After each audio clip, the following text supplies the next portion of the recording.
Lecture में हम solve करेंगे कूलम्स लॉ पर प्रॉब्लम्स। ठीक है। शुरू करने से पहले मैं आपको रिवीजन करा देता हूँ कि इन कॉन्सेप्ट्स पर प्रॉब्लम्स बेस्ड होंगी।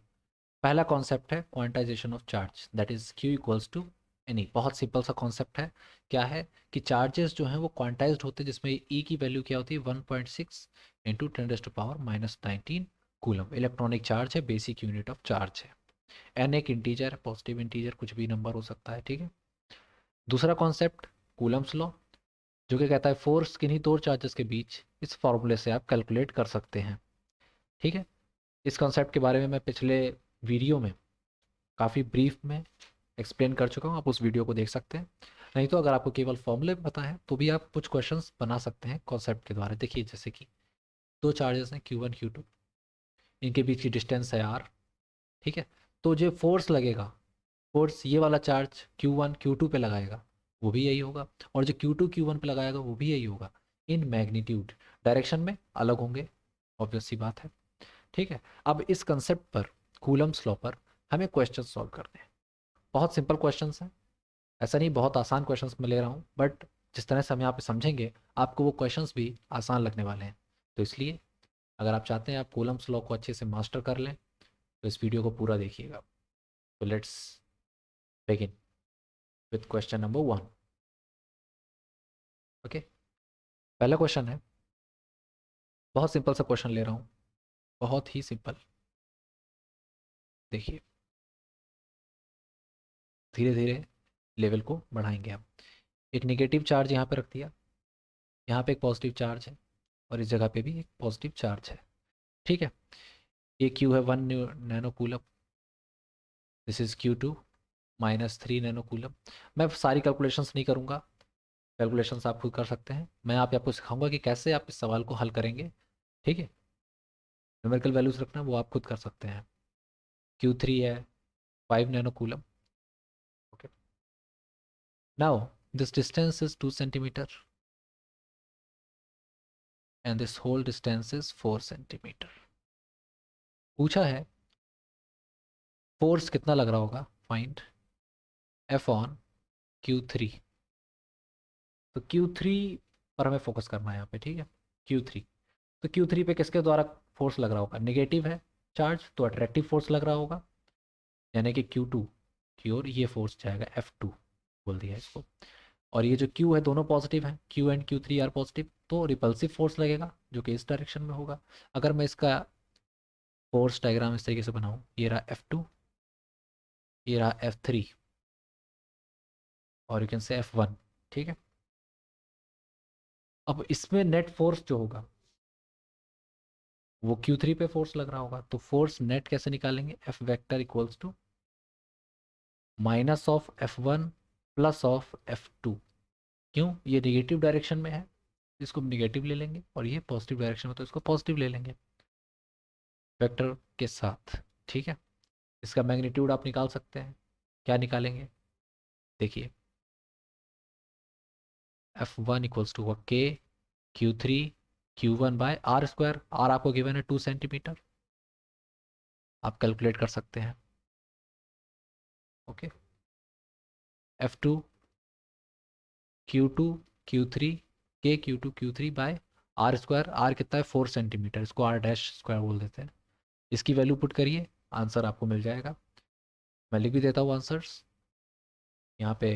F1 आ रहा है 112 माइक्रो न्यूटन, और यहाँ पे F23 आ रहा है -28 माइक्रो न्यूटन।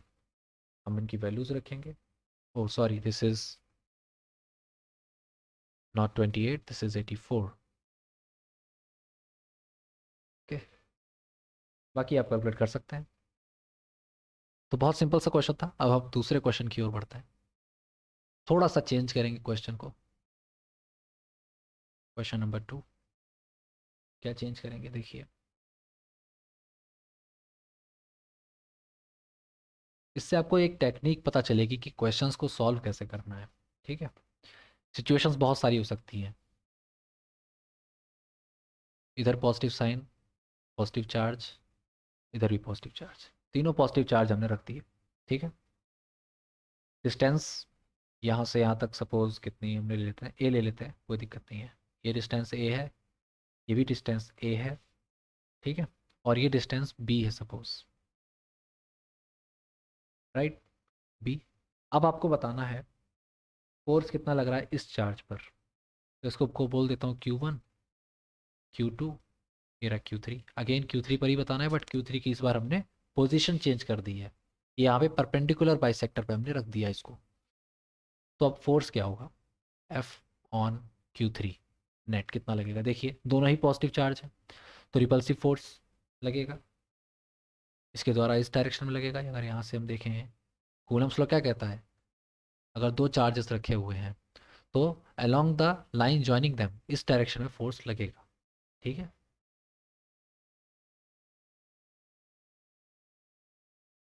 देखिए जब आप क्वेश्चंस करते हैं तब आपको इंपॉर्टेंस पता लगती है थ्योरी की, ओके, कितनी इंपॉर्टेंट है थ्योरी, कितना इंपॉर्टेंट है कॉन्सेप्ट।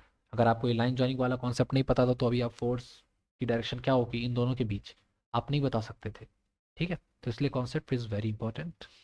उसके बाद क्वेश्चन को करना है और ज़रूर करना है, बिना क्वेश्चन किए आप नहीं बता सकते कि कैसे हम थ्योरी को अप्लाई करेंगे, ठीक है। तो ये आ गया, अब इसके द्वारा भी इन दिस डायरेक्शन ऐसे, ओके, यहाँ पे एंगल थीटा बना देते हैं, चलिए थोड़ा सा ईज हो जाएगा। अब देखिए आप कंपोनेंट्स ले सकते हैं, राइट, एक इस फोर्स का कंपोनेंट लीजिए और इस फोर्स का, दोनों ही फोर्स बराबर होंगे ऑब्वियसली। क्यों होंगे बराबर, तभी बराबर होंगे जब ये Q1 Q2 बराबर होंगे, अदरवाइज नहीं होंगे। तो हम लेके चलते हैं Q1 Q2 बराबर है, अगर Q1 Q2 बराबर नहीं होते तो F नेट होता, देखिए मैं लिख देता हूँ जनरल केस में, F1 cos theta plus F2 cos theta. Component लीजिए इसका, ये भी थीटा है, ये भी थीटा है, तो इसका कंपोनेंट F cos थीटा और इसका भी कंपोनेंट F1 बोल देता हूँ, इसका F2 cos थीटा, ठीक है। अब जब ये बराबर हो गए तो दोनों फोर्सेस बराबर हो गए, यानी कि F नेट कितना हो जाएगा 2F cos थीटा। कई बार क्वेश्चंस में इक्वल चार्ज वाली कंडीशन दी हुई होती है, बस F कैसे निकालेंगे, बहुत simple, 2 × K Q1 Q3 by R square times cos theta. अब ये कॉस थीटा कैसे निकालें, कॉस थीटा निकालना बहुत ईजी है, आपको ए दिया हुआ है बी दिया हुआ है, ये पता चल जाएगा कितना होगा, √A² + B²। बस अब आप कैलकुलेट कर सकते हैं, ये आर है आपका, तो यानी कि यहाँ पे वैल्यू रख देता हूँ मैं 2 × K Q1 Q3 bye A² + B², square root में है, स्क्वायर रूट का स्क्वायर, स्क्वायर रूट स्क्वायर हट जाएगा, ठीक, मल्टीप्लाइड बाय ये कॉस थीटा, आर पता चल गया, कॉस थीटा क्या होता है, base upon hypotenuse, so this will be b by √A² + B², तो ये होगा नेट फोर्स, ठीक है। एक और बात, यहाँ पे Q1 लिख रहा हूँ मैं, Q2 भी लिख सकते हैं क्योंकि दोनों इक्वल है, अगर इक्वल नहीं है तो ये वाला यूज करेंगे, ठीक है। Let's move to another question. तो इस तरीके से कई सारे क्वेश्चन हो सकते हैं, एक क्वेश्चन मैं आपको यहाँ पे बताता हूँ और, अगर चार चार्जेस रखे हुए हैं, ठीक है, इसको आप ट्राई कीजिए, अगर सॉल्व नहीं होता है तो आप कमेंट कीजिए, मैं इस क्वेश्चन को सॉल्व करूँगा, ठीक है, बट आपको खुद ट्राई करना है पहले, ओके। अब मैं आपसे पूछ रहा हूँ, ये चार चार्जेस हैं Q1 Q2 Q3 Q4, simplicity के लिए इन चारों चार्जेस को इक्वल ले लीजिए, Q1 = Q2 = Q3, आप चारों को नहीं तीनों को लेते हैं सिर्फ, ठीक है, और Q4 अलग है। इस Q4 पे नेट फोर्स कितना लग रहा है, नेट फोर्स ऑन Q4 बताइए, अगर ये एक स्क्वायर है तो इस चारों साइड्स बराबर हैं इसकी, ए मान लीजिए आप, ठीक है। Q4 पे कितना फोर्स लग रहा है इसको आप कैलकुलेट करिए, अगर नहीं होता है तो आप बताइए कमेंट्स में, मैं इसको सॉल्व करूंगा, ठीक है। Let's move to another question, question number 4, interesting question है, देखिए सपोज एक चार्ज है, कई देखिए इसका एप्लीकेशन आपको बहुत जगह दिखेगा, मैं अभी बताऊंगा कहाँ पे। बीच में एक पॉजिटिव चार्ज है और इसके इर्द गिर्द एक निगेटिव चार्ज रिवॉल्व कर रहा है, -Q1 सपोज, राइट, तो इनके बीच फोर्स कितना होगा, एफ इक्वल्स टू के Q1 Q2/r², यही होगा। अब मुझसे पूछ लिया कि इसका टाइम पीरियड ऑफ रिवॉल्यूशन बताइए या फिर एंगुलर वेलोसिटी बताइए, क्योंकि एंगुलर वेलोसिटी होगी, सर्कुलर मोशन है यहाँ पे। तो इस यूनिफॉर्म सर्कुलर मोशन में आप मुझे टाइम पीरियड बताइए, time period of revolution. Let me right here, find time period of revolution and omega, जो कि एंगुलर वेलोसिटी है। तो कैसे हम कैलकुलेट करेंगे? देखिए यहाँ पे दो कंसेप्ट लगेंगे। पहला आपका जो कूलम्स लॉ है वो लगेगा, दूसरा सर्कुलर मोशन का कॉन्सेप्ट लगेगा, यानी कि फोर्स इक्वल्स टू क्या होता है, के Q1 Q2/r²। और सर्कुलर मोशन के लिए क्या होना चाहिए, F equals to M V²/r। और हम जानते हैं V इक्वल्स टू क्या होता है, आर ओमेगा, यानी कि हम इसको लिख सकते हैं mr⍵²। दोनों फोर्स बराबर होने चाहिए तभी सर्कुलर मोशन में होगा। तो Q1 Q2/r², खेल खत्म। अब आप इसको इजीली कैलकुलेट कर सकते हैं। ओमेगा हमें कैलकुलेट करना है, ओमेगा आ जाएगा के Q1 Q2/mr³, इसका स्क्वायर रूट, राइट। और आप जानते हैं ओमेगा इक्वल्स टू क्या होता है, 2π/t। तो यहाँ से टी भी कैलकुलेट हो जाएगा। कितना सिंपल क्वेश्चन था। अब ये क्वेश्चन आप कितना भी कॉम्प्लिकेट कर सकते हैं, इसमें डिफरेंट डिफरेंट चीज़ें लाके। इसका एप्लीकेशन हाइड्रोजन एटम, लिख देते हैं यहाँ पे। हाइड्रोजन एटम जो होता है वहाँ इसका एप्लीकेशन है। बीच में एक प्रोटॉन और इसके इर्द गिर्द क्या होता है, एक इलेक्ट्रॉन रिवॉल्व कर रहा होता है। ये पॉजिटिव चार्ज हो गया आपका Q1, ये नेगेटिव चार्ज -Q। अब इसके बीच आपको फाइंड करवा सकते हैं, वो ओमेगा फाइंड करा सकते हैं, टाइम पीरियड फाइंड करा सकते हैं, वेलोसिटी भी फाइंड करा सकते हैं। You may have to calculate the velocity also. Radius, radius भी कैलकुलेट करनी पड़ सकती है आपको, ठीक है। उस ऑर्बिट में ऑर्बिट चेंज होते हैं, तो ये सारी चीज़ें हैं। आई होप आपको समझ में आ रहा होगा। एक क्वेश्चन और लेते हैं, क्वेश्चन नंबर 5। जितने भी क्वेश्चंस हैं यहाँ पे बन सकती हैं कंडीशंस, मैंने ऑलमोस्ट हर कंडीशन को यहाँ पे एक्सप्लेन करने की कोशिश की है, ठीक है। एक बहुत ही पुराना क्वेश्चन है, बहुत ही फेमस है। कूलम्स लॉ जो बच्चा पढ़ता है उसको ये क्वेश्चन करना ही चाहिए, ठीक है। एक चार्ज Q है जिसको हमने ब्रेक कर दिया Q1 और Q-Q1 में, मतलब डिवाइड कर दिया, ठीक है। अगर एक Q1 है तो दूसरा Q-Q1 होगा ऑब्वियसली।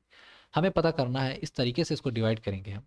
हमें क्या पता करना है, हमें पता ये करना है कि कैसे मैं इसको डिवाइड करूँ कि जो दो चार्जेस बने हैं डिवाइड करने के बाद उनके बीच मैक्सिमम फोर्स हो। बहुत ही हिपोथेटिकल सी बात है, बट आपको बस कैलकुलेट करना है इसको। इसमें मैथ का कॉन्सेप्ट यूज़ होगा। एफ मैक्स, फोर्स मैक्सिमम रखने के लिए इसका जो dF/dQ है वो क्या होना चाहिए, ज़ीरो हो जाए, तभी आपको मैक्सिमम मिनिमम मिलेगा। कॉन्सेप्ट वही लगाया है हमने। तो आप फोर्स तो बता ही सकते हैं, के Q1 Q-Q/r², और डिस्टेंस r इनके बीच की इक्वल्स टू 0। अब इसको आप क्या करिए, सॉल्व कर लीजिए। क्या आ जाएगा देखिएगा, Q1Q-Q1² equals to 0। Okay, wait, we have to differentiate this also. ये इसको आप डिफ्रेंशिएट करिए तो आपको मिलेगा Q1 equals to 1/2Q। Maximum force के लिए इसको आप याद भी रख सकते हैं, दो चार्ज के बीच मैक्सिमम फोर्स हो तो वो हाफ हो जाने चाहिए, ठीक है।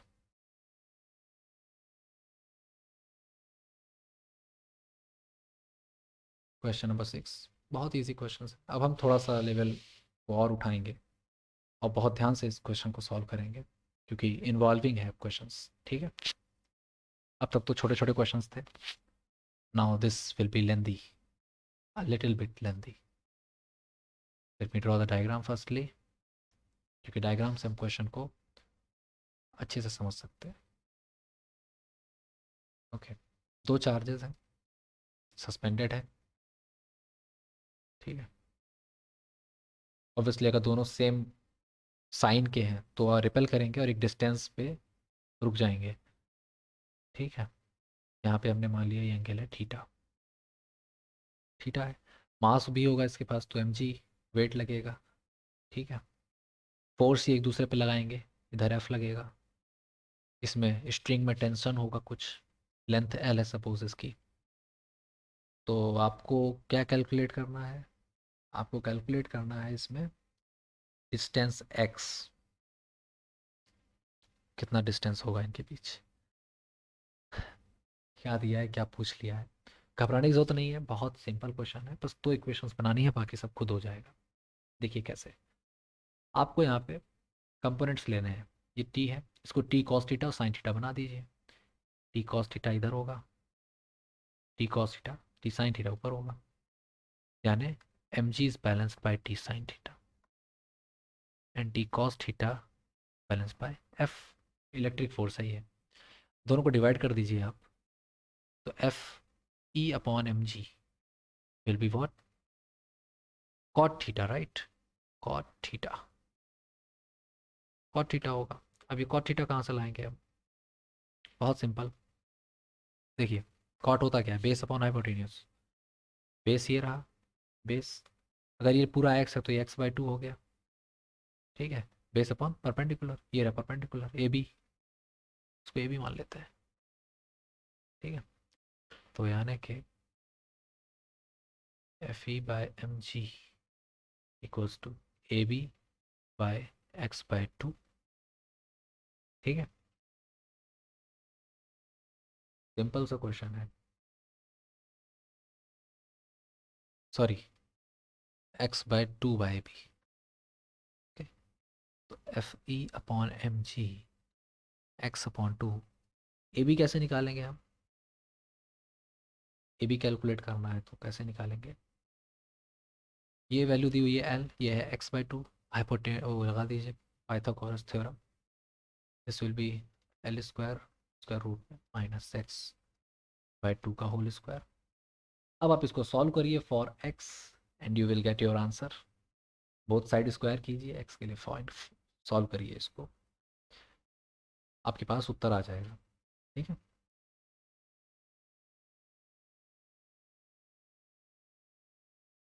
तो ये क्वेश्चन भी हो गया।